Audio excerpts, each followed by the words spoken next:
Hey you guys, this is Raphael from Relics.com. Hope you're all doing well. I'm doing very well.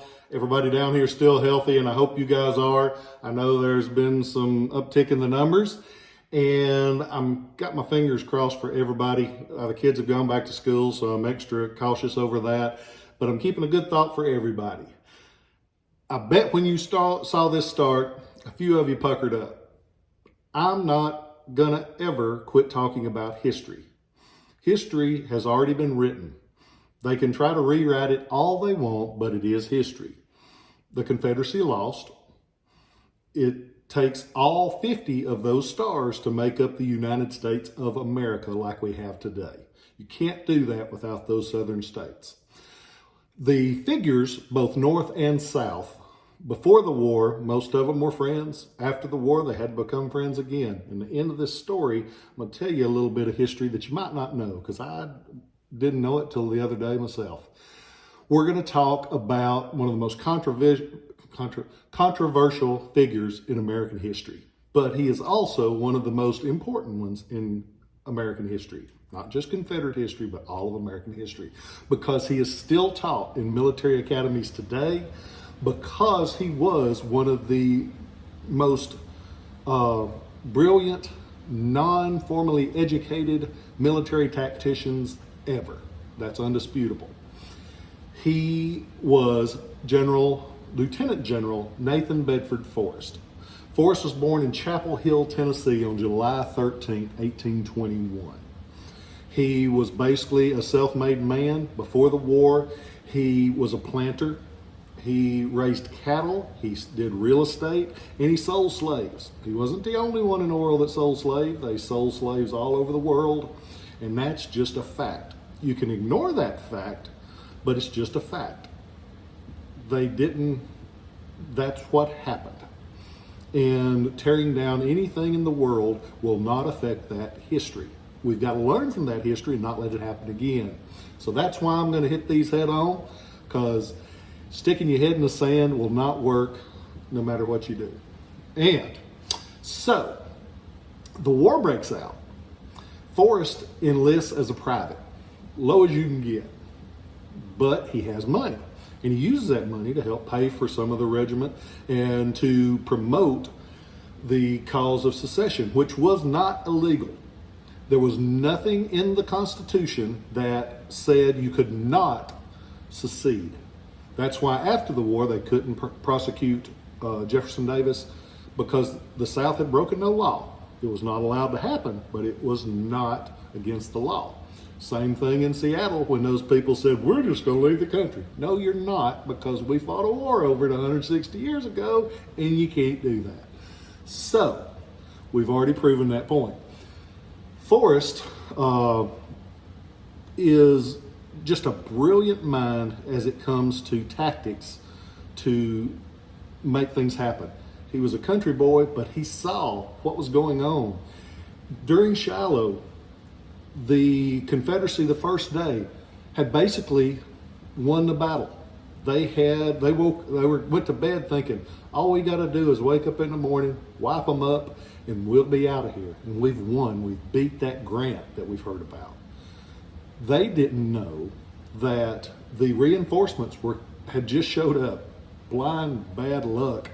The reinforcements were showing up. Forrest knew. He dressed up in dead Yankee uniforms, went down on the Indian mounds at Shiloh. And if you ever go to Shiloh, you need to go to those Indian mounds because they're special. It's a beautiful place.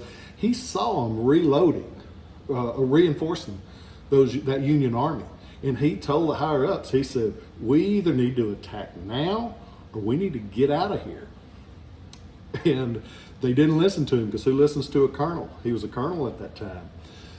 And the next morning they wake up, they get routed early because they have all of these fresh troops that have been unloading all night long. And they lost the Battle of Shiloh. At Fort Donelson, the rich generals that were politicians instead of fighting men, they surrendered.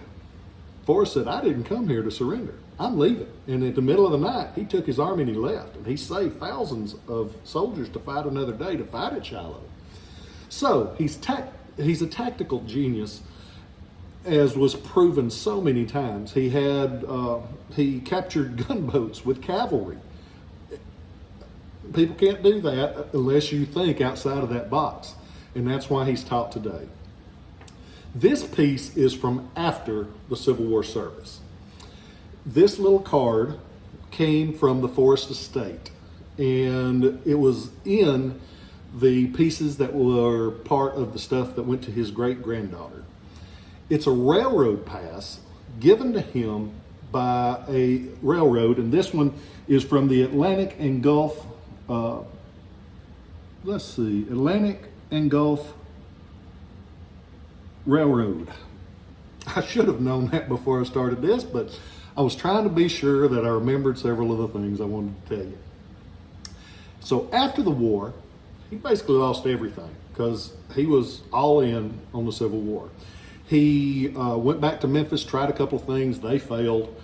He joined the Selma, Memphis, and Marion Railroad. Actually became the president of the Selma, Memphis, and Marion Railroad. There are autographed bonds for stock certificate kind of things with the Forrest signature on it. So he was high up in the railroad business. So the other railroads had given him cards to where he could travel on their railroads for free.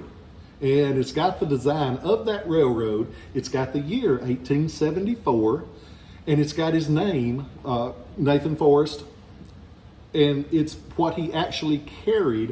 A friend of mine actually has the little passbook that he would have carried on him with these in it. So it's a piece that was carried by him. It's got his name on it, and it's just cool because you don't get a chance to get many pieces that were carried by Confederate generals before, during, or after the war. You just don't see them very often. This one's 1874. It's got really pretty color. I was able to get 6 of them. I kept one, and I sold a couple, I think, and I'm gonna sell the other ones. I had them archivally framed and matted with probably the most famous picture of the general, and they are a piece of history. I'm not justifying any racist activity because he was one of the first members of the original Ku Klux Klan. He joined in 1867. He disbanded the original Klan in 1869. So I'm not whitewashing that. I understand it. And it's just a part of history. But he also gave a speech to what at the time was basically the NAACP in Memphis. And he said, we had our differences. It's time for us to come together and we need to move forward. And it pissed a lot of white people off. But he did that.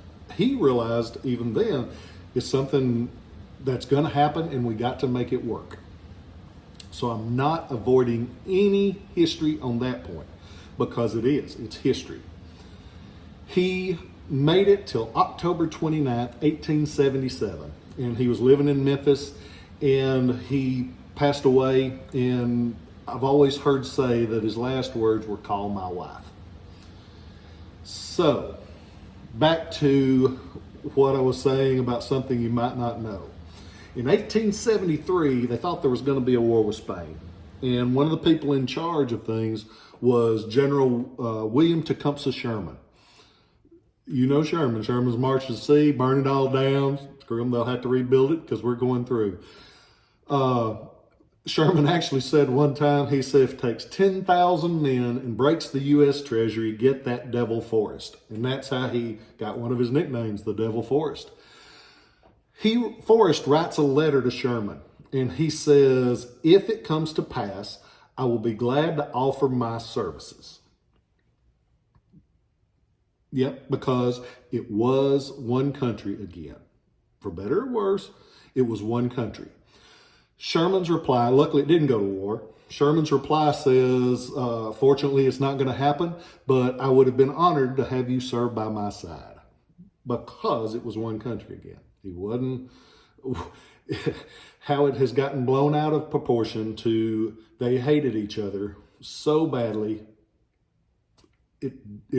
Sometimes it was true, but not the majority of the time. So this is your chance to own a piece that was owned by Nathan Bedford Forrest. Not afraid of saying that name because it's a piece of history. It doesn't make you a racist if you collect history, because I respect the brilliance in parts of Abraham Lincoln. I respect the brilliance in parts of Nathan Bedford Forrest. I think one of the coolest things I've ever seen is if you walk into Monticello in Virginia, the home of Thomas Jefferson. He hated Alexander Hamilton. He didn't like him at all.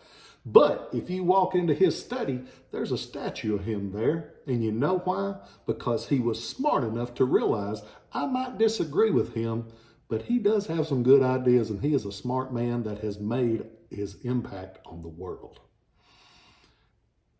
That's pretty smart. And I hope someday to be that smart, because most folks I disagree with, I don't like them, but I try to listen to them, because you do learn stuff from people that have differing views than you do. So I have jabbered as long as I have ever jabbered. I apologize if it went over, but there were a few points that I wanted to make. I want everybody to have a prosperous life, whether you're black, whether you're white, whether you glow in the dark. I don't care. Good people come in all flavors. And you can learn something by your history. If you ignore your history, you will never gain anything from it.